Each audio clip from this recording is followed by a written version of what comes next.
Assalamualaikum warahmatullahi wabarakatuh. Alhamdulillahirabbil alamin wa bihi nasta'inu ala umur dunya waddin. Asyhadu an la ilaha illallah wahdahu la syarikalah wa asyhadu anna Muhammadan abduhu wa rasuluh alladzi la nabiyya wa la rasula ba'dah. Sallallahu wasallam ala nabiyyina Muhammad wa ala alihi wa sahbihi ulil fadli wal himmah. Hadirin yang dimuliakan Allah Subhanahu wa taala, alhamdulillah di kesempatan ini Allah masih memberikan kepada kita kesehatan dan kesempatan ya, yang tentunya kita gunakan sebaik-baiknya. Di antaranya adalah menuntut ilmu ya, mengkaji firman Allah Subhanahu wa taala. Alhamdulillah kemarin kita sudah sampai paragraf yang kedua ya, pembahasan surah Al-Ghasyiyah ya, pembahasan tafsir surah Al-Ghasyiyah sampai ayat 16 ya kemarin. Kita teruskan subuh hari ini pembahasan selanjutnya, yakni pembahasan ayat 17 ya. Allah Subhanahu wa taala berfirman, a'udzu billahi minasyaitonir rajim. Afala yanzuruna ilal ibili kaifa khuliqat wa ilas samaa'i kaifa rufi'at wa ilal jibali kaifa nusibat wa ilal ardi kaifa sutihat.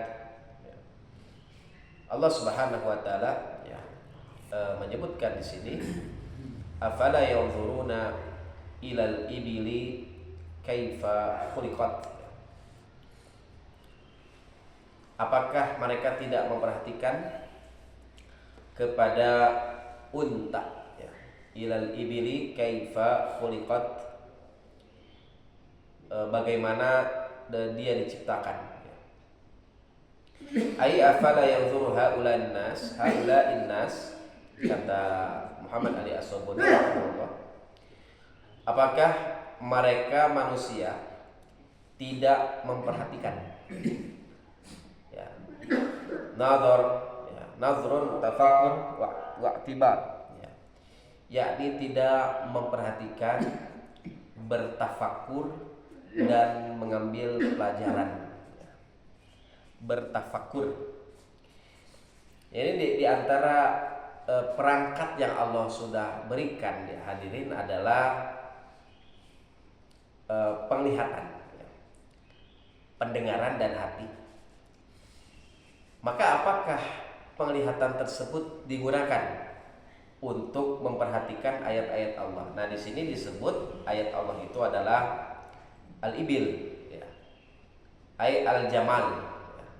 Ibil, jamal ya, sebutan bagi unta itu kan banyak ya, ada ba'ir, ada ibil, ada jamal gitu ya, ada beberapa macam sebutan ya, termasuk kambing dan lain sebagainya. Itu dikategorikan kalau misalkan bagaimana dia hidup ya, biasanya diperhatikan dalam umur ya, dalam segi umur ya. Tapi intinya di sini unta ya, kaifa khalaqa Allahu khalqan ajiban badi'an yadullu ala qudratin ya, khaliqah. Bagaimana Allah menciptakannya dengan penciptaan yang menakjubkan. Nah, berarti di unta itu ada suatu hal yang istimewa, menakjubkan gitu ya. Kenapa di sini disebut unta mungkin ya seperti itu? Karena inilah yang sering berinteraksi atau sering dilihat, bahkan sering dipakai oleh orang Arab ya. Urang mah kan henteu ya. Orang Indonesia itu tidak pakai unta gitu ya. Karena kan medannya juga berbeda ya. Cuman di sini Allah memberikan penjelasan pada konteks dulu, yakni unta yang badian, yang indah juga. Pami aya namanya, pami sekarang itu unta itu dikategorikan seperti truk gitu ya, seperti truk ya, kendaraan roda yang besar itu ya, atau disebut dengan mobil truk gitu ya. Nah, ini merupakan kekuasaan dari Allah Subhanahu wa taala dari hal, yakni Allah bisa menciptakan unta ya. Qala fit tashil ya, disebut dalam kitab At-Tashil ya. Ini dikutip oleh Muhammad Ali As-Sabuni. Fil ayah, dalam ayat tersebut ya, haddun ala nadri fi khilqatiha ya, dorongan manusia agar senantiasa belajar ya terhadap apa yang Allah ciptakan ya. Lima fiha minal ajaib fi quwwatiha, bagaimana sesuatu hal yang menakjubkan ya, yang istimewa di unta tersebut dalam segi kekuatan. Bagaimana unta itu kan bisa berjalan berkilo-kilo, bermil-mil ya. Luar biasa ya, unta kuat ya. Dari Mekah Madinah dulu ya, kurang lebih Rasulullah itu kan berhijrah dari Mekah ke Madinah itu 1 minggu ya, 1 minggu. Belum lagi kebiasaan orang Quraisy itu kan rihlat asyita wassaif ya, berrihlah, melakukan bepergian perjalanan, asyita ke Yaman, as-saif ke Syam gitu kan. Syita musim dingin, saif musim panas. Itu keluar negeri lah ya, istilah seperti itu ya, keluar daerah mereka dengan memakai kendaraan unta. Dan kan unta hiji hungkul gitu ya yang dibawa itu ya, ada ratusan misalkan ke sana. Apalagi kalau misalkan bawa kafilah dagang gitu ya, itu kan yang dibawa itu adalah barang-barang dagangan. Kemudian juga bagaimana ya, inqiyadiha ya, bagaimana kepatuhan. Nah, unta ini patuh ya, sifatnya ini patuh pada tuannya ya. Ma'adzalika likulli dhaif ya, bahwa unta tersebut juga ya, selain memang dia kuat, dia patuh ya, tapi unta juga memang memiliki kelemahan ya. Tapi kita lihat dari segi kebagusannya ya, yang segi keindahannya, keistimewaannya. Wasabaroh 'alal atash ya, bahwa unta itu sabar ya, menahan haus. Jadi unta ini misalkan haus ya, tapi dia bisa bersabar ya, dia bisa menahan ya rasa haus ya, unta ini. Kemudian di antaranya wa kasratul manafi allati fiha ya, kemudian banyak sekali manfaat-manfaatnya yang terdapat dalam unta ya. Minar rukub misalkan, bisa ditunggangi ya, jelas ya, unta itu kan ditunggangi ya, walaupun sekarang mungkin sudah beralih ya karena kendaraan sudah kendaraan bermotor gitu ya nama.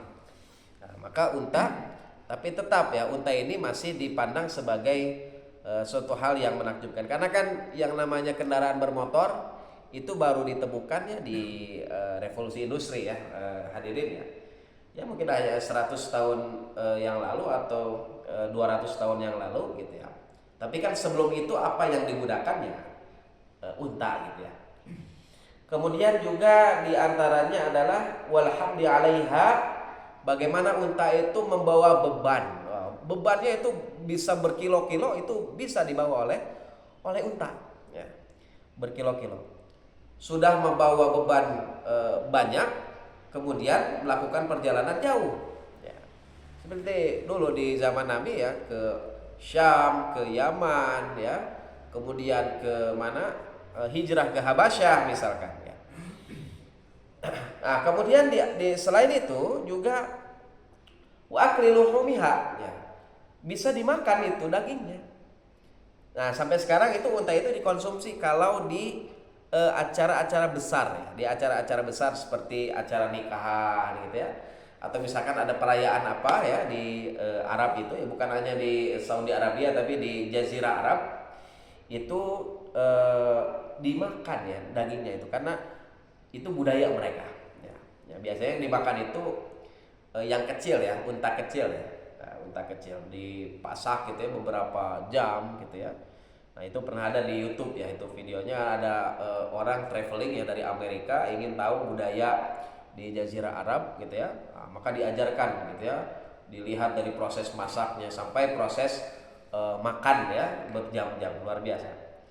Kemudian juga tidak sampai sana ya, wasyur bi albaniha ya, kemudian juga susunya juga diminum ya. Susunya diminum wa ghairi dzalik dan yang lainnya gitu ya. Jadi banyak sekali di antara keajaiban dari unta ya.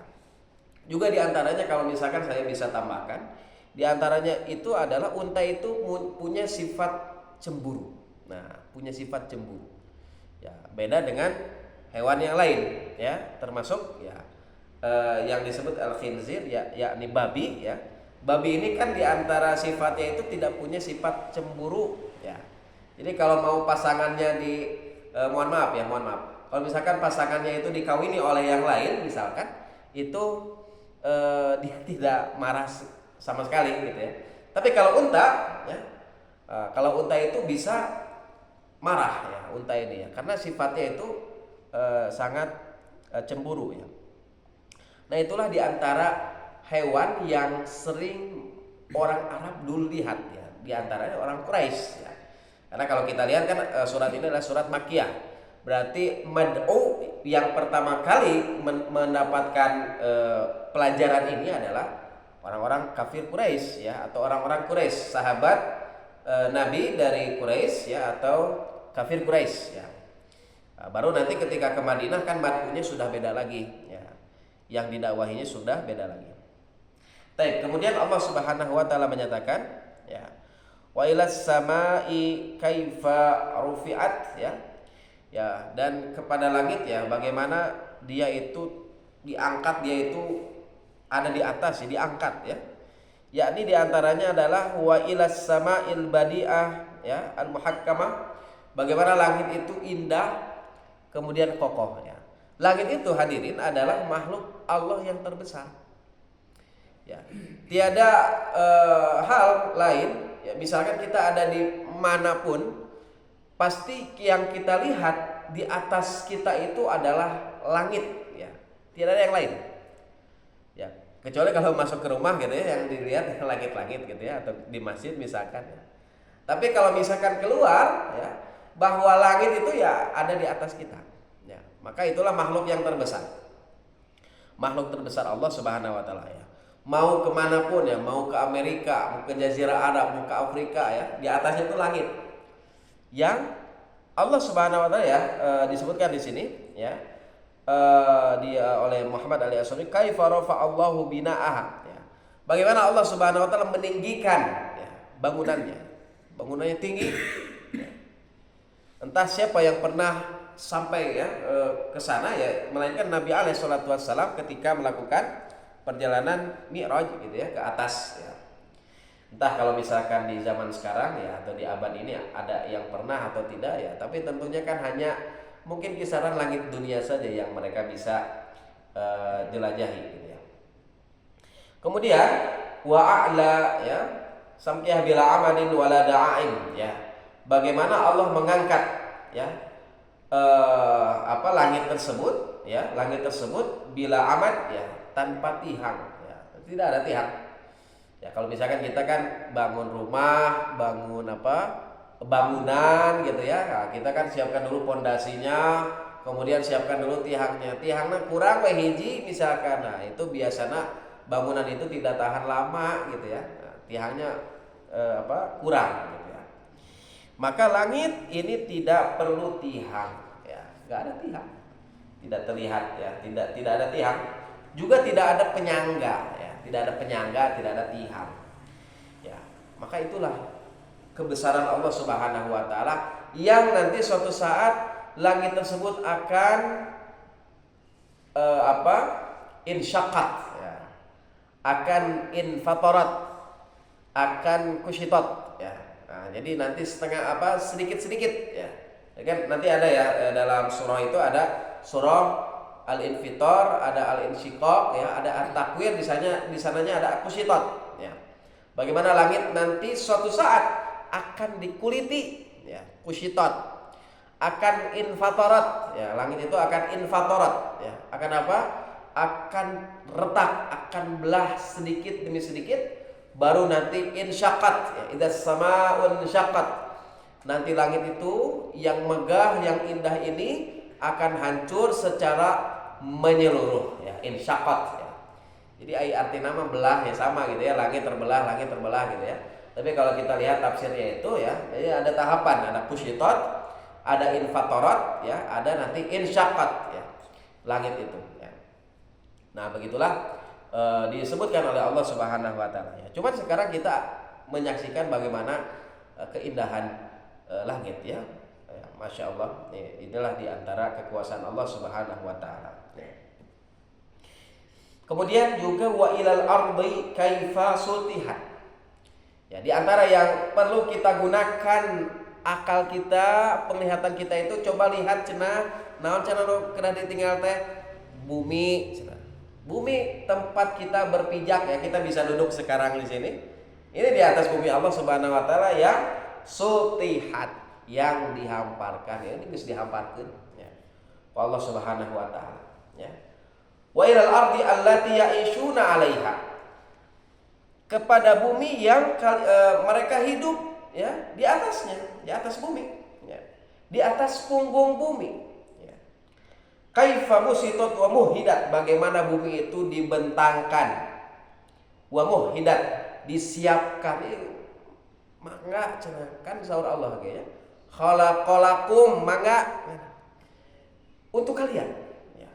Jadi al aslu fil asya'i al halal, ya, awil ibahah, ya.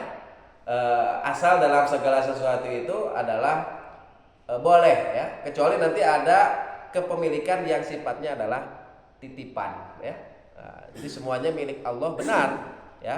Semuanya milik Allah, tapi nanti lakum, ya, dan nanti masing-masing orang itu dititipi, ya, dengan hak dan kewajibannya gitu, ya, dan etikanya tidak boleh diganggu, ya, yang namanya harta orang lain itu, ya, termasuk misalkan kita punya sepetak tanah, ya, ini memang milik Allah Subhanahu wa taala, tapi mata'an lakum, ya, untuk kalian, khalaqalakum, untuk kalian, ya. Ya, intinya tapi di sana ada etikanya, ya, bagaimana ada aturannya gitu, ya. Maka kata Nabi alaihi salatu wasallam, siapa yang mengambil satu jengkal tanah, maka dia akan dibenamkan 7 lapis bumi. Nah, sajengkal ini, satu jengkal aja, ya. Ngambil tanah orang lain sajengkal gitu, ya, maka dia akan dibenamkan pada hari kiamat 7 lapis bumi, ya, waliyadzubillah, ya. Makanya hati-hati. Ya, jemaah yang dimuliakan Allah Subhanahu wa taala, ya. Kemudian, ya, juga disebutkan, ya, di sini hatta sharat, ya, wasi'ah, ya. Bagaimana, ya, bumi itu dijadikan luas gitu, ya. Kemudian wa yazra'una fiha anwa, ya, al mazru'at, ya. Bagaimana mereka bisa bercocok tanam gitu, ya, bisa berkebun gitu di atas bumi Allah. Kabayang mun teu dihamparkeun mah kitu nya kumaha carana gitu, ya. Jamaah, ini kan pernah terjadi di tahun 2018, ya. Ya, ada peristiwa besar, peristiwa bencana alam besar, ya, yang Allah memang takdirkan, ya. Itu ada di daerah Palu, ya. Itu bumi itu asalnya terhampar, ya. Tapi ketika dilihat, ya, ternyata bumi itu bergelombang gitu, ya, berguncang sampai akhirnya menelan, gitu, ya. Tidak berhampar lagi, tapi bisa menelan apa yang ada di atasnya, ya. Ada cerita, ya, satu desa itu memang langsung habis, ya. Tidak ada yang tersisa, cuman satu orang saja yang tersisa. Nah, ini contoh bagaimana kalau bumi sudah tidak dihamparkan lagi. Nah, ini pernah ada sampel atau miniaturnya gitu, ya. Sebelum kiamat kubro itu pernah terjadi di Palu yang merupakan kiamat sugro gitu, ya. Ya, orang-orang sedang beraktivitas, lagi bekerja gitu, ya. Tiba-tiba ada guncangan yang besar, ya, yang mana bumi tidak dihamparkan lagi oleh Allah. Ketika itu semuanya habis, ya, lenyap, ya. Nah, maka memang Allah Subhanahu wa taala sangat mudah gitu, ya, untuk mengambil lagi miliknya gitu ya. Jadi kalau Allah ingin mengambil miliknya itu tidak perlu bilang dulu sama kita ya, sama yang dititipi ya, sehingga orangnya bola ingon-ingon katanya kita punya ayam yang bertelur gitu ya. Nah, ayamnya kan milik kita gitu ya. Dia netesin telurnya itu kan nggak usah kita bilang pada pemiliknya ya punten ya dok pada dicanak misalkan, kan enggak gitu ya, kita ambil aja telurnya gitu ya, telurnya kita ambil kita jual ya, atau misalkan kita goreng gitu ya. Nah itu kan di antara contoh yang nggak usah bilang dulu ya. Tapi bagaimana orang-orang yang dititip harta ya dan lain sebagainya itu bisa amanah ya. Makanya nanti ada milik yang memang lekat pada seorang hamba, ada juga yang sifatnya amanah gitu ya. Naon aya anu lekat katanya, milik anu lekat gitu ya, tidak akan berpisah sampai ruh misalkan dicabut ya. Itu diantaranya adalah amal ya. Amal itu tidak akan pernah pergi dari diri seorang hamba. Baik, jamaah yang dimuliakan Allah Subhanahu wa taala. Kemudian ya, disebut di sini ya oleh Ali As-Sabuni ya, beliau mengutip tafsir Al-Alusi ya, qala Al-Alusi wala yunafi hadza, tidak ada pertentangan dalamnya ya. Al-qaulu bi annaha qurrah au qaribah min al-qurrah limakani 'azamiha. Kan ada ya teori misalkan bumi teh naon, bumi teh datar misalnya ya. Ada bumi itu bulat ya. Bumi teh bulat atau datar? Bulat ya, bulat ya. Ini kan dulu pernah diperdebatkan ya. Maka tidak ada pertentangan gitu ya. Nah, tapi di sini disebut Al-Alusi ini tidak datar ya. Bulat ya, seperti bola atau yang mendekati seperti bola gitu ya. Tapi intinya bulat-bulat keneh gitu ya. Nah, limakani 'azamiha, bagaimana bumi ini besar ya. Tapi tetap ya bumi ini terhampar ya, terhampar. Nah itu. Jadi bagaimana disebutkan ya bahwa bumi ini besar ya. Kalau karena kitanya kecil gitu ya. Karena kita kecil, maka bumi ini terlihatnya datar saja, tapi disebut bahwa bumi ini qurra atau qaribah minal qurrah. Baik. Kemudian Muhammad Ali As-Sabuni menyatakannya, wal hikmatu fi takhsisi hadhil asya'i bidzikri. Apa hikmah? Kenapa penyebutan ini dikhususkan? Ya. Nah, tadi disebutkan teh ibil ya, unta, kemudian as-sama, langit ya. Kemudian ardi ya, bumi ya. Afwan ya, ada yang kelewat ya, al-jibal ya. Jibal ya. Ilal jibali kaifa nusibat ya. Afwan ya, ada yang terlewat ya. Nah, al-jibal sebelum bumi itu ya disebut wa ilal jibali kaifa nusibat ya, bagaimana gunung yang Allah tegakkan ya. Jadi setelah penyebutan ibil, penyebutan as-sama, kemudian ada penyebutan al-jibal yakni gunung ya. Ilal jibali asyahiqah kaifa nusibat alal ardi nasban thabitan rasikhon la yatazalzal ya. Bagaimana Allah Subhanahu wa taala menciptakan gunung yang tinggi ya. Bagaimana ia ditegakkan di atas bumi, yang disebut ya dalam ayat lain bahwa gunung itu seperti pakunya bumi gitu ya. Jadi bumi ini dipakuan gitu ya. Pakunya itu adalah gunung ya.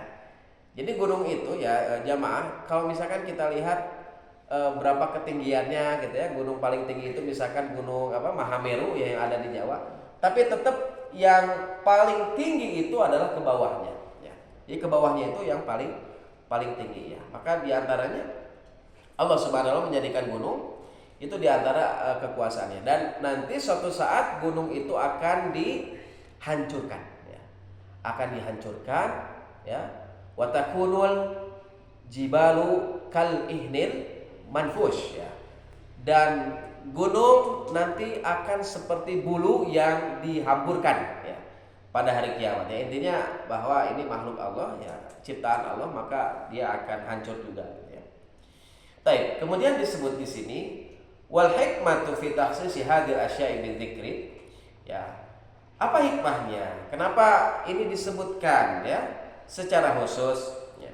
Innal Qur'an ya au annal Qur'ana nazala 'alal Arabi wa kanu ya yusafiruna katsiran fil adwiyati wal barar ya munfaridina 'anil nas. Ya.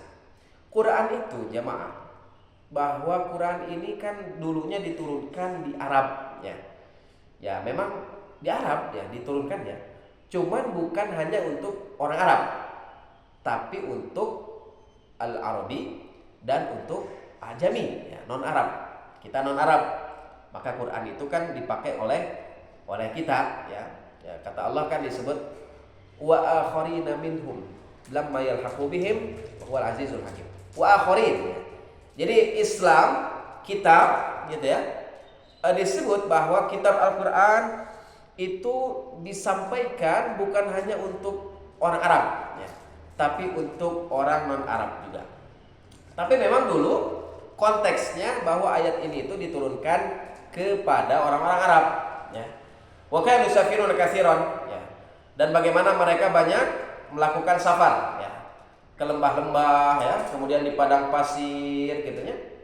Ya, kemudian wal insanu idza ibta'ada 'anil madinah aqbal 'ala tafakkur ya.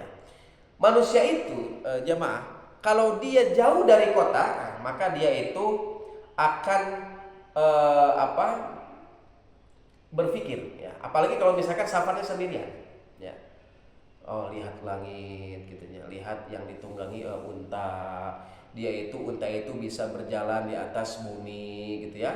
Kemudian bumi ini bisa tidak bergoncang karena adanya gunung gitu ya. Nah, itu diantaranya. Fa awwalu ma yaqa'u ya basaruhu 'alal ba'ir ya. Maka yang dilihat yang pertama kali adalah unta ya. Alladzi yarkabuhu ya fayara munadharan ajiban ya. Bagaimana dia menungganginya, kemudian dia melihat bagaimana menakjubkannya yang namanya unta ya. Wa inna nadhara fawqa lam yara ghaira sama. Nah, kemudian ketika dia di atas unta, dia ketika melihat ke atas itu tidak ada yang dilihatnya kecuali apa? Langit ya. Kemudian wa inna nadhara yaminan wa shimalan lam yara ghaira jibal. Ketika dia misalkan ada di atas unta, ketika melihat ke atas itu langit, kemudian melihat ke kanan kiri, naon ayahnya gunung gitu ya. Jibal ya, bagaimana di Arab itu ya, jazirah Arab itu kan dikelilingi oleh gunung-gunung ya, gunung-gunung banyak ya, gunung ya, ya termasuk di Urang gitu ya, di Bandung gitu ya. Kita kan tahu juga ya, sejarah Bandung itu yang banyak gunung gitu ya, dikelilingi gunung ya. Nah, kemudian juga wa in nadhara tahta lam yara ghairal ard ya. Kalau misalkan lihat ke bumi tidak ada yang dilihatnya kecuali bumi, atau lihat ke bawah ya tidak ada yang dilihatnya kecuali bumi Allah Subhanahu wa taala. Falidzalika dzakara hadzal asya, maka demikianlah kenapa Allah menyebutkan perkara ini gitu ya. Wa qala Ibnu Katsir ya, beliau Muhammad Ali As-Sabuni mengutip Ibnu Katsir, Nabba ta'ala al-badwi al-istidlali bima yushahiduhu min ba'irihi ya. Allah Subhanahu wa taala memberi peringatan kepada Arab Badui ya, di antaranya Arab Badui ya. Ya, sebagai lihat dalil ya, bagaimana apa yang ia lihat ya dari untanya, wa huwa raqibun alaihi ya. Bagaimana ia menunggangi unta tersebut, was sama allati fawqa ra'si ya. Bagaimana langit yang ada di atas kepalanya, wal jabalul ladzi tujahah ya. Bagaimana gunung yang ada di hadapannya ya, atau di sekelilingnya, wal ardul lati tahtahu ya. Dan bagaimana bumi yang ada di bawahnya, ala qudrati khaliqi dzalik wa sani ya. Ini merupakan bagian dari kekuasaan Allah Subhanahu wa taala, bagaimana Allah menciptakannya dan bagaimana Allah menjadikannya ya, membuatnya. Wa annahu rabbul azim ya. Dan dia merupakan ar-rabb al-azim ya. Rabb yang maha memelihara, al-azim yang maha agung, al-khaliqul malik al-mutasarrif yang menciptakan yang merajai, yang mengatur. Alladzi la yastahiqqul ibadah siwa, yang mana tidak ada yang hak untuk diibadahi kecuali hanya Allah Subhanahu wa taala gitu ya. Jadi sudah berpikir itu saha anu menciptakeun Allah. Maka sudah misalkan kita tahu ini Allah yang menciptakan, maka tidak ada hak, tidak ada yang layak untuk diibadahi. Kita tidak layak untuk berdoa kepada selain Allah Subhanahu wa taala gitu ya. Walamma dzakara ta'ala dalail tauhid wa lam yutabad bidzalikal kuffar ya.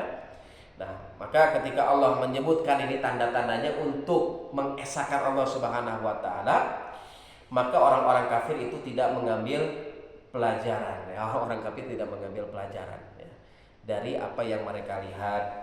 Amara nabiyahu sallallahu alaihi wasallam biwa'adzihim wa tadhkirihim ya.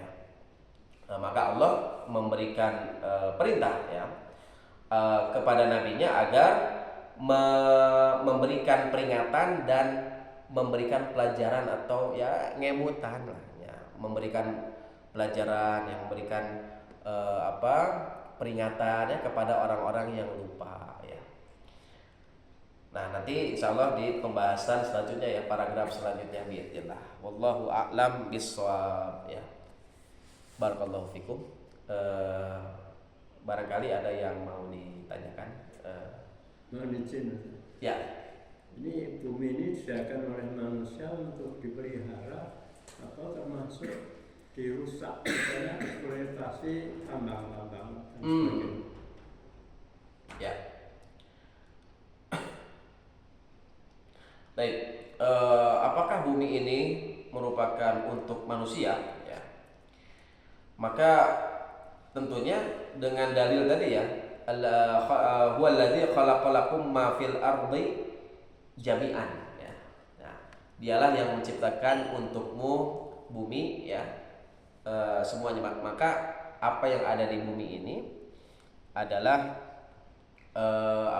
untuk manusia ya, untuk manusia. Nah, sekarang bagaimana tentang misalkan tambang misalkan ya, pertambangan gitu ya, pertambangan ya. Maka ini diantara pendapat-pendapat sebenarnya ya. Kemarin kan ada ormas-ormas kan diundang ya. Saya hadir juga di salah satu ini ya, diskusi ya nasional ya, alhamdulillah ya, hadir yang menyaksikan ya. Bagaimana ini ormas dikasih untuk nambang ya dan lain sebagainya ya. Bagaimana ini perihal ini gitu ya. Maka ada yang menganggap bahwa ini adalah pencemaran ya, atau misalkan pengerusakan. Maka Allah Subhanahu wa taala menyatakan wala tufsidu fil ard ya, wala tufsidu fil ard ya. Jangan kalian merusak di bumi. Ya, merusak di bumi ini bisa maknanya secara langsung ya. Bisa maknanya secara langsung bahwa merusak itu bisa memang dia merusak ya, mengeksploitasi bumi misalkan. Menjadi bumi itu tidak seimbang ya, tidak normal gitu ya. Itu secara hakiki. Ada juga wala tufsidu fil ard, itu jangan melakukan kekafiran gitu ya. Jadi wala tufsidu fil ard itu adalah di antara tafsirnya jangan melakukan kekafiran. Kenapa? Karena ini kan bumi Allah, maka kalian itu harus lihat ya. Ini bumi Allah, maka kalian jangan melakukan seenaknya gitu ya. Kalian bermaksiat di punggung Allah, di punggung bumi Allah gitu ya. Sedangkan kalian melakukan seenaknya gitu ya. Maka dikatakan wala tufsidu fil ard ya. Makanya nanti di surat Al-Zalzal disebutkan yauma idzin tuhadditsu akhbaraha. Ya, pada hari itu bumi akan mengabarkan kabarnya ya. Apa yang terjadi di punggungnya gitu ya. Nah, itu kaitannya dengan wala tufsidu fil ard ya. Nah, kalau misalkan hukum tambang ya, hukum tambang ini maka masuk dalam beberapa hal ya, beberapa hal. Kalau misalkan ini memiliki kemaslahatan untuk halayak ya, memiliki kemaslahatan untuk halayak, maka itu diperbolehkan sebenarnya. Dan ini misalkan sudah ada izinnya dan sebagainya. Cuman kalau misalkan ke depannya kan nanti kan ada ahli ya. Bagaimana kalau misalkan ini pohon ditebang semuanya gitu ya. Nah, ini kan nanti ada para ahli gimana 5 tahun, 10 tahun kemudian gitu ya, 20 tahun kemudian, oh ini berarti tidak tidak seimbang ya. Kalau misalkan ditebang ya pohon misalkan, atau misalkan melakukan tambang misalkan ya. Nah, kalau misalkan dilihat kemaslahatannya ini kurang ya, kemaslahatannya kurang atau malah kemadaratannya itu yang lebih gitu ya. Nah, maka hal itulah yang memang harus dipertimbangkan lagi ya. Tapi kalau asal dalam hukum Islam itu ya memang lakum gitu ya. Mangga saja asalkan milik sendiri gitu ya. Asal milik sendiri ya, ini milik negara misalkan ya, ini milik sendiri gitu ya. Jadi maka itu tidak mengapa gitu ya. Tapi kalau misalkan ya di antaranya ada ya pihak-pihak tertentu yang memonopoli misalkan ya, yang mana nanti dia mendapatkan keuntungan sendiri ya, keuntungan sendiri, tapi orang lain mendapatkan dampak yang buruk gitu ya. Maka hal inilah yang tidak sebaiknya tidak dilakukan gitu ya. Ya seperti kemarinlah di Sumatera ya, walaupun memang bukan pertambangan tapi ya penggundulan lahan gitu ya. Siapa yang mendapatkan mandorot besar gitu ya? Itu kan masyarakat gitu ya. Tapi yang mendapatkan keuntungan ya, keuntungannya itu adalah para konglomerat gitu ya. Nah, maka ini harus benar-benar dipertimbangkan, termasuk masalah hal tambang juga gitu ya. Nah, maka fungsi pemerintah itu ya mengelola tambang itu bukan untuk kekayaan individu sebenarnya ya bukan untuk pengelolaan individu tapi untuk kemaslahatan umat ya. Jadi dia nambang ya, dia nambang kan di wilayah sendiri gitu ya, bukan jangan di wilayah orang gitu ya. Maksudnya tambang milik sendiri itu maksudnya milik pemerintah gitu ya, milik negara ya. Nah kemudian dia nambang, kemudian manfaatnya pun terasa oleh masyarakat ya. Ini kalau misalkan dibutuhkan gitu. Tapi kalau misalkan tidak dibutuhkan nambang, tapi misalkan masyarakatnya sudah tercukupi, sudah sejahtera, sudah makmur ya kenapa gitu ya. Nah sekarang kan ya khawatirnya ini kan ada pihak-pihak tertentu yang ingin memuaskan perut sendiri gitu ya. Jadi silakanlah gitu ya, tapi nggak lihat kemaslahatan umum gitu ya, hanya melihat perut sendiri. Nah ini yakni harus diperhatikan ya, hal itu ya. Wallahu a'lam bishawab, itu mungkin yang bisa disampaikan.